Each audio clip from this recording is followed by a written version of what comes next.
I'm excited. I'm taking my jumper off. Yeah, let's do this. Let's do this. Hi, I'm Anna Wolf. This is How to Get Wet When You're Dry, a podcast about love and lust without the liquor. Don't worry, Ollie has a really great track record of not wanking during recording, so you're fine. Ollie, I've only just taken my ADHD meds. And I know, being British, Ollie is just absolutely devastated by that comment. It's just like, why am I doing this? I am interviewing Felicity Ward. I absolutely adore Felicity Ward. She's hilarious. She's a comedian, actor, writer, dancing with the stars. And yeah, I've got to use a big interview to speak to Felicity today. It's our first ever remote recording. Did I say big interview? You can have a roast any day of the week. Ollie, there's got to be something in this. Please, I beg you, can you find something in this? Even if it's just 1 second of me looking normal.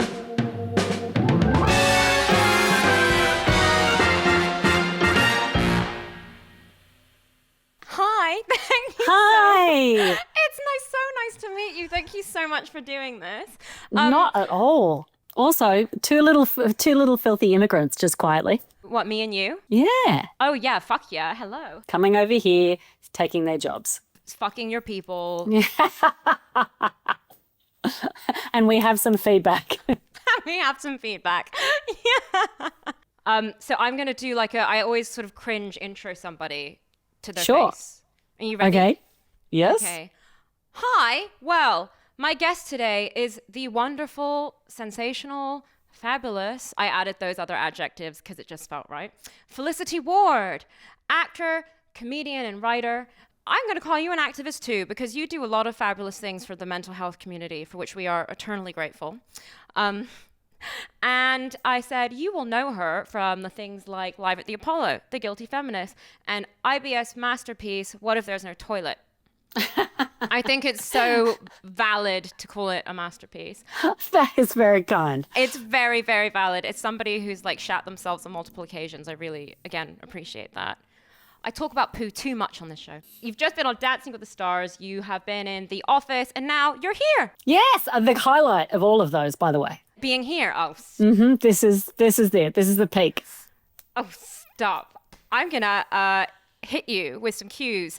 So, you grew up in the small town outside of Sydney, am I right? Yes, about 2 hours north, an hour and a half north of Sydney. A very small, big drinking town. Would you say that it was more drinky than here in the UK? It was equivalent.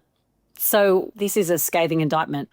I thought all adults had a drinking problem because all adults, well, it wasn't a drinking problem because all adults in my area more or less drank the same way. And so when I got older and met people's parents who didn't drink, I'm like, what's happening? Did you just think they were boring? I didn't understand what was happening. I'm not even being cute or exaggerating. My ex-husband, for example, his parents are angels. We're very, very close. But they didn't drink at all. And I was like, what do you mean? And he said, yeah, sometimes they have a scotch at Christmas or maybe a glass of champagne. I'm like, no, but during the year. And I was like, I don't understand. And I actually only ever saw my ex-husband drunk maybe 6 times, and he's British. Yeah, wow. I didn't know that existed. A unicorn. Yeah, it still always surprises me when people can just go out and have one drink and just chill, look at it, let it sit there. It doesn't make sense. Ollie and I were having this chat the other day. It makes absolutely zero sense to me whatsoever. Yeah. I remember when I first stopped drinking and I was trying to figure out where I sat with it all because my sister and I used to drink pretty similarly, and then she got to a point, she's like, I don't want to do it anymore. And I remember saying to her, I was trying to figure out whether it was a problem for me or not. And I said, just say, she was on this Stone's ginger beer, which was it's alcoholic, but you water it down. So she would occasionally have a Stone's ginger beer. I'm like, just say you drink half of it. What do you do with the other half? And she's like, sometimes I finish it. Sometimes I throw it in the garden. I'm like, sometimes you throw it in the garden? What? What is the point? When I put alcohol in my body, then it was a conversation about how do I get the next one? Can I afford to get the next one? Am I in a situation where I can drink the way that I want to drink? There's a lot of thinking around it. So when did you start to think, because you mentioned being younger than your sister, that, you know, your drinking was a little out of the ordinary? Because it took me a long time. Well, it wasn't out of the ordinary because I was surrounded by people that drank like me. What has been really helpful since I've stopped drinking is understanding that it has to be bad enough for me. It actually doesn't have to be bad enough for anyone else. Other people can have drink more than me. They can have greater consequences for them, and that can still be okay for them. That's fine. It was just me. It had to be bad enough for me. And it was actually one of my best friends stopped drinking and got sober. And I remember sort of going, yeah, I'm not an alcoholic, you know, like gave her that conversation. I think I stopped drinking like 4 months after that. But yeah, she was sort of like the introduction to the idea of not drinking. And it had never crossed my mind. And in fact, and this is how judgmental I was, when people said, I'm never going to drink again, I'm like, I'm not going to say that because I'm always going to drink again. What a loser thing to think about yourself, that you're never going to drink again. What a weak mentality. Oh, I don't know. I hear this a lot, but a lot of people, I mean, when they first get sober or they're considering getting sober, say the same thing that I said. But what about on my birthday? Or what about at my wedding? Like not even seeing somebody. I didn't even want to get married. And that was still a question that I had about. Oh, I literally future. couldn't stop drinking because when I go to Melbourne Comedy Festival, I would drink for the month. So I was like, thanks, but no thanks. That's not available to me. So you were drinking when you were doing comedy? I was drinking when I was doing sketch comedy, not stand-up. And they are very different. So I remember there was one night during the Melbourne Comedy Festival that we'd got so hammered so many nights in a row that I got sick. I got a cold or flu, me and another guy in the cast, and we had to cancel a show because I just hit it too hard. Just couldn't get through an hour. Yeah, I had a lot of sick days too, so solidarity on that one. I actually didn't have I didn't have many sick days, and that was part of my I don't have a problem because I never had a sick day. Like with waitressing, we were always on it. Like that was just the industry in the late 90s, early 2000s, like aggressive drinking was standard issue, you know? So we used to have a joke, the tighter the ponytail, the bigger the hangover. I love that you said that it doesn't have to get worse for other people to get to that horrible place. Because Yeah. I see a lot of younger people getting sober now, and then questioning whether or not they have an issue because they're so young. And it's like, no, it doesn't have to get to that place where you have literally pissed yourself in front of loads of people and ended up in hospital hundreds of times. Yeah, yeah. And, you know, they call them low bottom drunks. High bottom drunks. Yeah. And that's kind of what I was too. Like I never lost my license, but I didn't have a license. I wasn't hospitalized. I still had a relationship, but I was in a relationship with a drug addict. It actually all changed the night that I decided to leave my ex. I moved in with my friend who had got sober a couple of months before, and I didn't know what else to do. So I just started doing that because for the first time in my life, I didn't have an address. I didn't have a partner. I didn't have a job really. I'd finished this sketch show, and yet, yeah, I didn't know what else to do. So I just sort of did what she did. And it took me time to sort of accept and understand that I was an alcoholic and that I had a drinking problem. It's so funny how it's like the one thing sort of just triggers everything. Did you know that your friend was sober when you moved in with them? Yes. And was that part of the reason that you think, or? Well, I mean, looking back at it now holistically, absolutely, because she would listen to what I had to say and she wouldn't judge me. She would accept it. Would you say, obviously, I mean, there would be loads of other things that led up to it, but leaving your ex was kind of the moment? Like, what led up to you leave? Because I left an ex and then my whole life changed. Well, I was 26 and I was engaged. Our wedding was supposed to have happened a year before. And by the grace of God, there was like an intervention in the, not with me, but the people's house that we were having the reception at just freaked out, got cold feet, didn't want us to have our reception at their house. And it was 2 weeks before the wedding. So we had to postpone it. Thank God.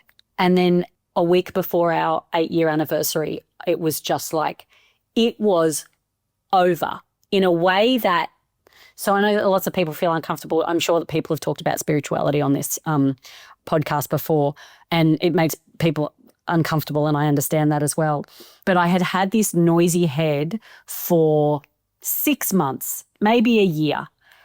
And it had been on and off, and it can be in long-term relationships where you question, you go, am I bored with me? Am I bored with him? Am I bored with us? We were very nice to each other, but it was so kind and borderline insipid that it was like we were drifting apart. And I remember saying about 6 months before, I really think we need to start investing a bit more in this relationship because we're going to wake up on other sides of the world one day. This voice in my head got louder and louder. Am I bored with him? Am I bored with myself? Am I bored with us? And then one day it just went dead silent, and this voice in my head said, you're leaving him. And it was like I didn't have a choice. Like I went to open the door and it was locked and I couldn't get back in. And I called that friend and I said, can I meet you after work? And she said, yes. And I met up with her and she said, are you okay? And I said, not really. And she said, what's going on? And I said, I think I'm leaving him, and said his name. And once it was out of my mouth, it was over. I'm smiling because obviously like it's a really difficult thing to go through. I was in something that was not healthy. I tried to leave this guy 3 times, and then I woke up one night, just something took over me. Complete clarity also. I just looked at him and thought, fuck this, I can't. And I literally left in the middle of the night. It's so crazy, isn't it? Where you're like, it's when people are like, you're so brave for leaving. I'm like, no, you're misunderstanding this for choice. This decision was made for me. At a cellular level, this was done. I was unable to retrieve any part of this. And I'm really grateful for those moments that I've had in my life, because if it's just up to me, I can weasel my way out of something. Like I can reason, go, yeah, but this and this, I can debate it. But it was just done. Then my friend said, why don't you come and stay at my house tonight? So sensible. And she said, why don't you sleep on it? And if you feel the same way in the morning, then you can tell him. And I was like, far out. Good thinking, babe. I know, like the idea of just being able to pause and not be reactive that's mind-blowing to me. Like, what is that? Does this need to be said? Does this need to be said now? Does this need to be said now by me? It's a real classic. The power is in the pause, which is good, because if I said the things that I thought, would you say, are your thoughts, the initial ones, still ones that really shouldn't be allowed into the real world? Yeah. I mean, it all just depends on how I'm traveling. If I'm sleeping well, if I'm eating well, if I've got, time, if I'm looking after myself. It's so boring, but it works. I hate that everything that people suggest works for me. I would love to think that I'm too complex for simple answers. They all work for me. Meditation works, helping other people works, getting to bed on time works, not sending that text works, all of it works. It is so infuriating. I used to want to be able to figure everything out for myself. Also because when you kind of want to stew, I don't know if you get this, where you still want to sit in the shit a little bit and marinate in it and feel it, and entertain the toxic a little bit longer. The toxic fantasy, absolutely. But then you know what to do. Yeah. But I remember years ago, like when I first stopped drinking, I remember speaking to someone that was helping me. And I was being really like, that sort of like performative bad girl thing where I'm like, I'm smoking. I'm such a bad person. And she was like, are you ready to give up? And she goes, honestly, are you ready to give up? And I went, nah. And she goes, keep smoking. And it was really helpful. So I'm like, when I'm stewing in things, I'm like, this is painful, but I'm not ready to give it up.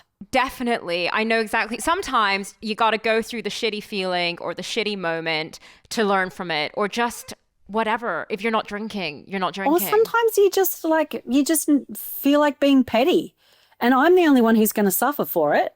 So it's like, all right, I can cop this. I can cop feeling this gross. Yeah, it's true. I can't keep secrets to myself now, because it's the secret side of things that made me, like hiding, drinking, etc. That's what made me feel so much worse. And so if I do something that is a little, I'd say, not very Mother Teresa, although I heard that she was a dick, whatever. A bit unspiritual. If I do something a bit unspiritual, I know that I'm going to tell somebody after. Yeah, I would say that the enemy of my sobriety now is complacency. So I haven't drunk for, one day at a time, 18, nearly 19 years. That's incredible. Which is insane. And I remember when I was first not drinking and I would hear that other people hadn't drunk for 3 years, I'm like, well, that's impossible. So I can't fathom that I'm the person I didn't believe. So I get that you want to do that, Felicity, but you're really tired. Like the complacent voice is actually, it sort of cosplays as self-care, but actually it gets me further and further away. And it keeps those secrets, where I go, no, I know what I'm doing. That's cool. Like, yes, this isn't healthy, but you've been around long enough, you know what to do. And it's not all of the things that work. Like when I'd first stopped drinking, all of those things still work. I also, by the way, when I came in, even if someone said a year, I was just like, they're the big girls. They're the grown-ups. I don't know how they have done this, even though I was 27. Oh, we were the same age then. Yeah, I was 27 when I came in and I'm 31 now. I was 26. It's just, I don't know. I would never have thought that my life would be the way that it is now. I would have thought that I'd be talking to you right now, by the way, because I fucking love you. So You shut up. I won't shut up. I won't. See, look, it's our like immigrant verdict. This is why we come here and we steal everybody's peeps. So do you remember what your first week was like? I remember my last drink and it was, no one has ever said, oh, that happened to me, because I had like an audible hallucination. So I had stopped drinking for about 6 weeks, and then I went over for an early Christmas dinner to my mum's, and it was just me, my mum and my sister, and they had like an expensive wine. And I was like, well, it's fine if I have an expensive wine. That's different to a regular wine. Very different. I said, oh, I'll just have a splash. I'll just have like a half a glass. So my sister poured like half a glass, and I remember I drank half of that. And I remember the feeling of going, oh, my God, I want to drink the whole bottle. I want to smash the end off and pour it down my throat. Like, it really surprised me. I thought that, I don't know, I thought I'd sip it like a lady, or I thought I'd go, oh, that does taste nice. Like, I thought there'd be a wistfulness about it. And there was a real aggression. And then I remember sitting there the whole meal going, don't drink it because they'll know. Don't drink it because they'll know how much you want it. And then at the end of the meal, I was like, oh, I'll just have a ladylike sip and finish this glass of wine. And I drank it and I got the sound of growling dogs inside me. And I was like, you know what? Maybe alcohol isn't for you. Hey, there's lots of things that I didn't do in my drinking. There's lots of things I didn't lose. So I suppose that I'm saying that for people that might be comparing their drinking to my drinking and going, oh, I never had an audible hallucination. Well, guess what? No one that I know of has had that happen. Oh, it's always so different. I also I hadn't lost anything either. Like, I had my job still. I was, putting on a front, but my drinking coexisted with an eating disorder. I was, I went from, what doctors would call obese to underweight within a year. And then my drinking coincided with that. That's why I didn't think I had a problem for so long. I like that your alcoholic voice, it sounds horrible, right? But I like that your alcoholic voice is a dog. Well, that's how it started. And now it's like, it's a friend. And actually, I remember when I was nearly a year sober, and I remember my flatmate had a bottle of wine in the house and they left it on the coffee table. And I remember that little alcoholic voice going, no one's going to know. Like, it's always a mate's voice. It's like, don't eat, like, just have one glass. It's never like, a Disney villain rubbing its hand going, oh, you should have it and then you'll see your demise. It's just a mate going, what's the big deal? It's only a glass of wine. Like, that's all it is. I wouldn't worry about it. Just have it. What was it like to date Felicity in the midst of Beverage Central? Well, I was with one person for 8 years. And when I was a teenager, oh God, it sounds so wild to say that. I had a couple of blackouts during my teenage years, but I didn't enjoy drinking. I was quite scared of it. And then I went to a school in Sydney and I hung out with girls who were older than me and really got like intoxicated by the adultness of it and the coolness of it, and it felt arty-farty, and I went to a performing arts school. And then when I left school, I started hanging out with people that were really into the dance scene. It sort of coincided with some gentle drug use, but it was only ever really to facilitate my drinking. Like my drinking was always my primary drug of choice. I took some drugs that meant I could drink for longer, and then I took some drugs because it felt really nice. I know those ones. You know those ones. I didn't struggle with them in the same way. So to date me, I only really dated 1 or 2 people in that time. Only one person while I was drinking a lot, and they were a drug addict. So what was really strange is being with one person for 8 years in all those years that you're supposed to make mistakes. And I really liked the consistency and the stability of it, but I was constantly looking through a glass window at other 20-year-olds, you know, fucking heaps of people and getting their heart broken, getting embarrassed, trying new things. And I couldn't really do that because I had kind of created a high horse that I sat on, a moral high ground where I'm like, oh, I'm in this long-term relationship. That must be really hard for you in your early 20s. I was so judgmental. I wasn't in a long-term relationship, so I judged people that were. I just thought, you're so boring. I'm going to go out and I'm going to party and I'm this like unruly wild child. But I actually really wanted to be with somebody at that point because I just wanted someone to look after me. Yeah, it's funny that you want what you don't have. And I would say that that's what your early 20s should be about. It should be about trying everything. Like, I don't know what we talked about for 8 years. I have no idea. We were such different people. He was really quiet, a quiet drug addict, a quiet Christian drug addict. That is niche. See, it's niche. In the same way, not everyone's going to have the dog growl, alcoholic voice in their head. Not everyone's going to be a quiet Christian drug. Not everyone's going to be a quiet Christian drug addict.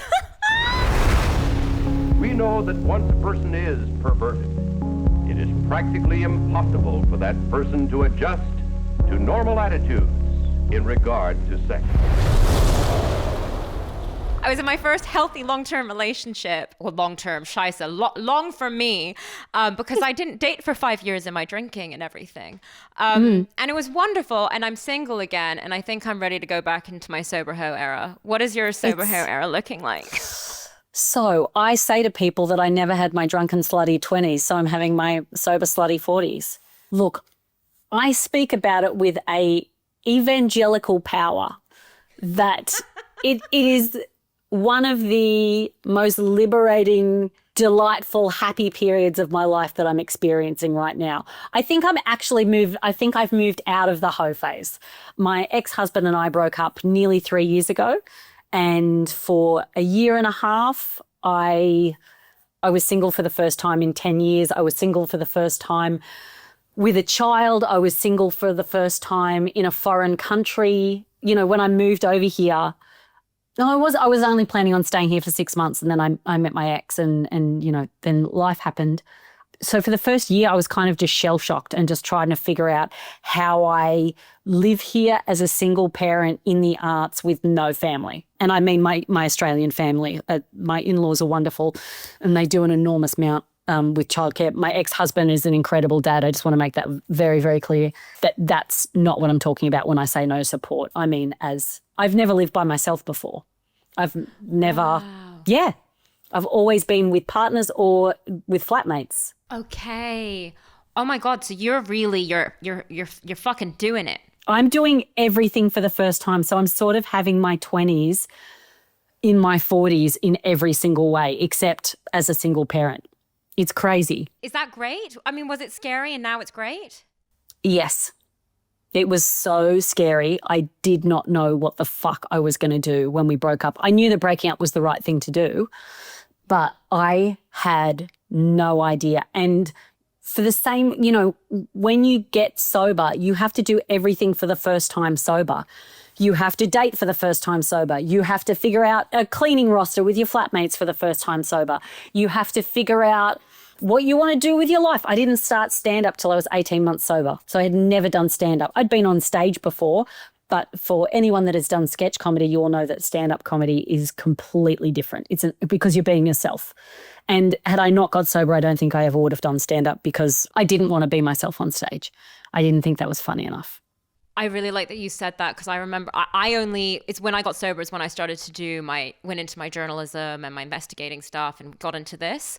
And I did like a writing course before I got sober. And then the teacher in front of everybody said, "This feels inauthentic." And I sat on that for ages. I thought, God. you wench, how dare you? And she was totally right. She was completely right.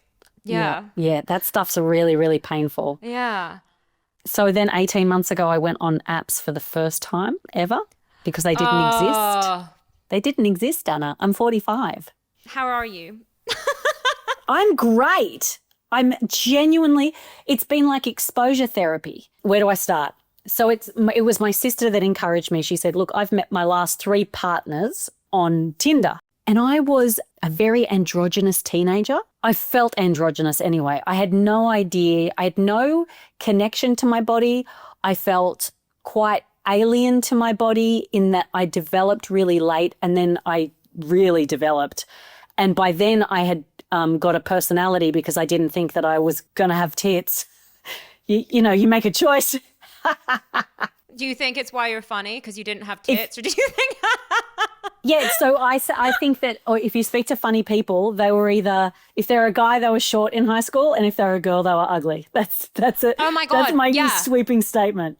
Oh, yeah, I'm with you. And I look back now and I'm not ugly. Like I look back at my teenage self, I'm like, you're not ugly though. But compared to like all the blonde surfer girls. It's just kind eyes is what I say. Like, look back at everything with kind eyes. When you're going through something now, kind eyes, because you're not going to see it that way in a little bit. Yes. You're just not. Yeah, so I didn't date a lot. Even when I was single for long periods of time, I'd go on a date, maybe 2 dates.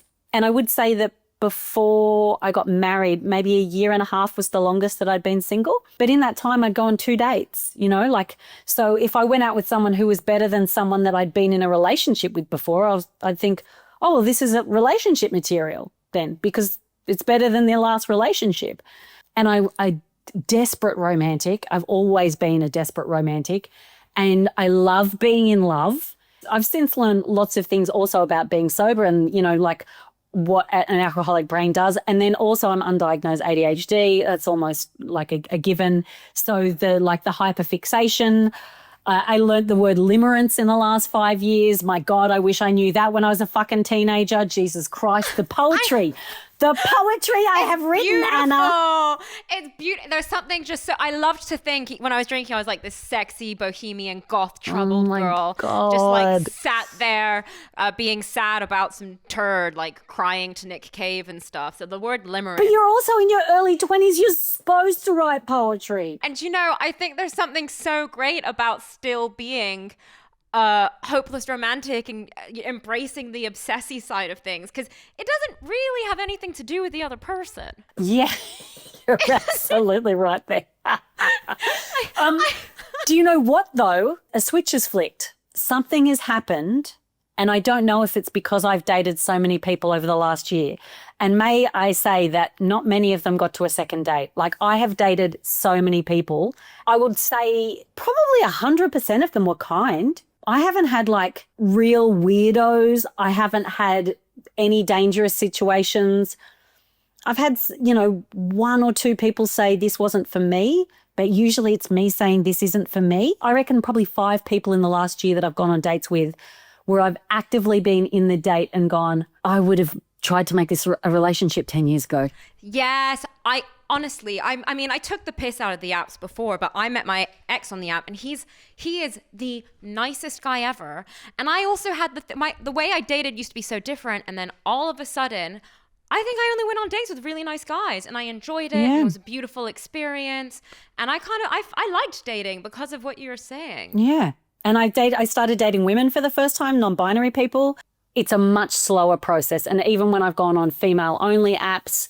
For anyone that's used Her, you'll know that there's too many women and non-binary people that have taken photos that they look like they're from Facebook 2012 on a laptop. Really? It's real bad. It's real bad. I actually couldn't look at the quality of pictures. I would expect more.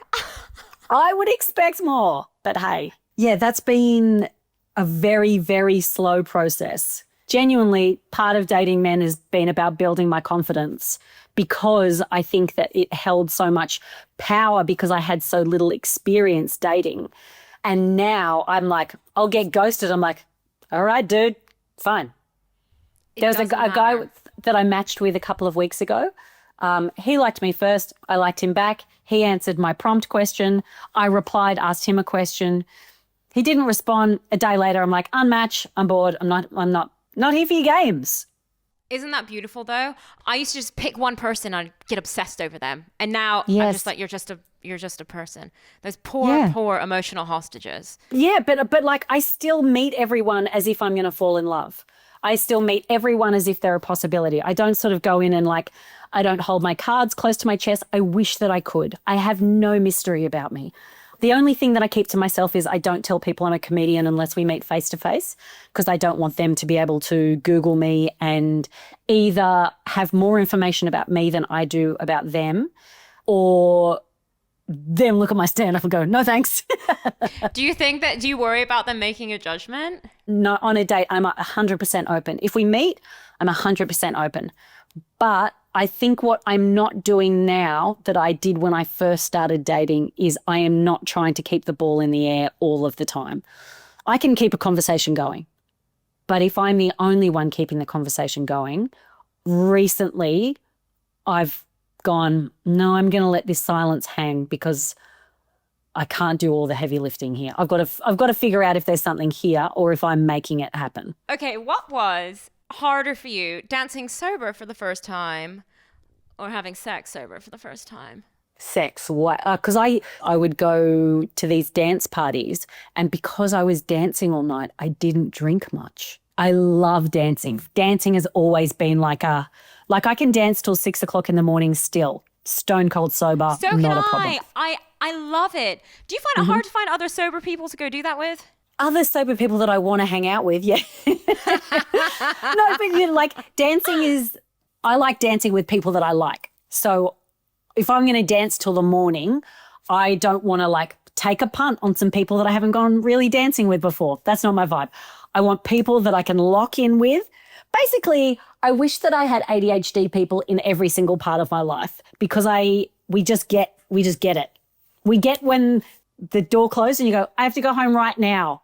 I have 3 minutes to leave. I love that. I will say to people, I will say it if I have a guy over, you can leave whenever you want, by the way. I like to say that. And when I go to someone's house, if, a guy's making dinner for me, whatever, you can tell me when you want me to go, because yes, I won't be offended. My God, you can tell me when you want to go. I think it's a British thing as well, though, that they can't say, hey man, I'm super tired. Do you mind if we wrap things up? Because they can't think of a nice way to say it. No offense, Ollie. But they can sort of, they could say, if they said their innermost thought, it would go, can you please fucking leave? Can't you see I'm tired? They have that, or they have, well, maybe they're just moving in and there's nothing I can do about it. There's no healthy way to ask for what you need. Yeah, I don't want to have to be sending signs by starting to brush my teeth and then getting quietly resentful at somebody because they don't just leave. Look, I have been to someone's house and they have looked like they were trying to give me the wind up, and I've said, hey, do you want me to go? And they've said, no, it's fine. I later found out they did want me to go and got resentful about it. I gave you the opportunity. What are you talking about? Yeah, that's your insane. own fault. Sorry, British people. My mum is British. Yeah. Also, we live here for a reason. Felicity and I are here for a reason. There's so much that's great about the UK. I have an English son. I cannot leave. Yes. And I don't know where else to go. So yes. Two very pro-British reasons. It's so good here. I hate roasts. Anyway. Do you? Oh, see, I'm the them. opposite. I would like to address the British public Let's. directly. No, directly. Liberate yourself. You can have a roast any day of the week. It doesn't have to be a Sunday. It doesn't have to be a Sunday. Free yourself. You heard it here first. Thank you, Felicity. I don't get it. I don't get it. In Germany, people are very direct. Sometimes it's actually pretty Loveless. Pretty nasty. But I remember I had a teenage boyfriend, and I was drinking at this point, and he looked over at me. He was German, and he just said, I had this one little rogue hair just coming out of my left tit. Just like a tiny one. We all have them, okay? Fuck off. No, I'm shocked. He said something? Oh, he looked over at me and he went, "Oh, you have a hair on your boob?" Oh my God. I wanted to cut my left tit off. Take it. And now you can have it. And now I've lasered my whole body. So are you happy? I should send him the fucking invoice. Oh, my butthole is smooth because of you. And because of you. That was something that I don't think I ever got my butt waxed until I got sober. Congrats. Did you like it? Yes, and I haven't done it for ages and I really should do it again. It's wonderful. Oh, so I don't know if you get this, but I like to have cheap thrills in sobriety. I have to have horror movies for that adrenaline rush, something to really, and I love the feeling of my asshole being lasered. It was my girlfriend. There was so much stuff that I learned when I was sober. I didn't know how to be, I had no sexual connection to my body. I didn't know how to be sexy. I didn't feel confident in it. And whenever I was single, that's when I got my confidence. And so this time I feel like I've graduated to a level of confidence and sexual confidence that I've literally never had before in my life. Also, women peak sexually in their late 30s, early 40s. I love that. Anna, things to look look forward that. to. Genuinely, and may I say, you absolutely may. I am inundated predominantly on apps, and only because I have a bottom age that I won't date below. 28 to 34 are the 80% of the people that like me. I'm 45. I love that you say that because what I've discovered in sobriety is I'm a massive fucking hornball. But it's nice because it comes from a place of, like you said, power, a place of, this is my choice, I'm feeling this, I'm making this decision, I like this, I'm exploring. And that's great. I didn't realize how much shame I had around sex. Still. Me too. And I still do.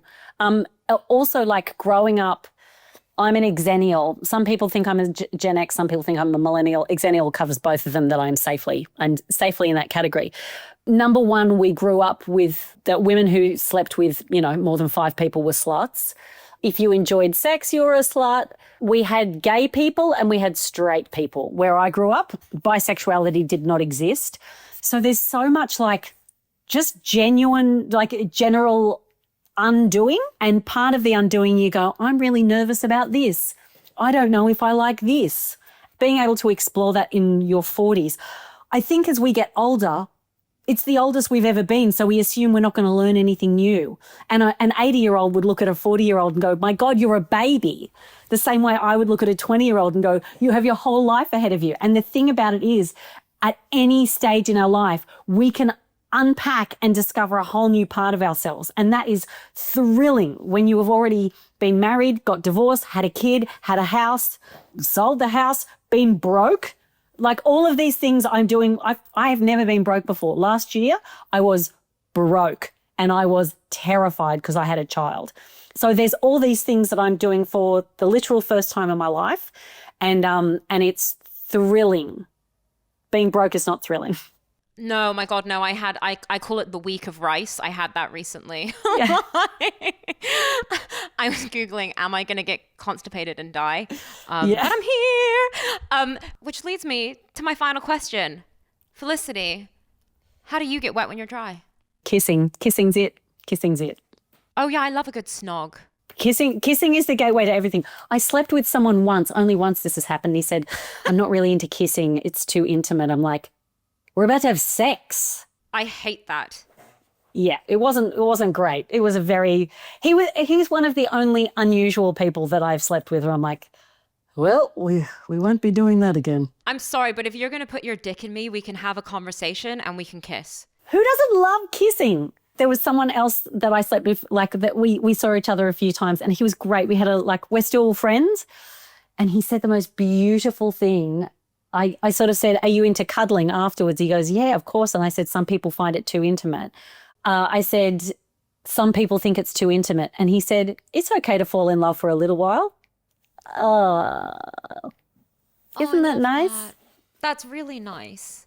Yeah, it was a really that. gentle way to receive someone, to go, we can enact what it feels like to be in a relationship for 10 minutes, 15 minutes. That's fine. Oh, I really like that. Oh, Felicity, I'm obsessed with you. Thank you so much for coming on. I really, really, really appreciate it. And thank you for taking the time. I'm just so pleased to have you on. Yay. Not at all. Ollie? Sorry for the anti-British sentiment. I'm sorry. No, we love you.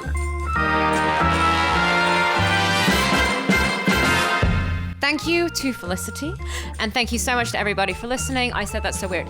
Thank you to Felicity, and a big thank you. No. Thank you to Felicity, and thank you, Felicity, and okay, the more I say it, the worse it gets.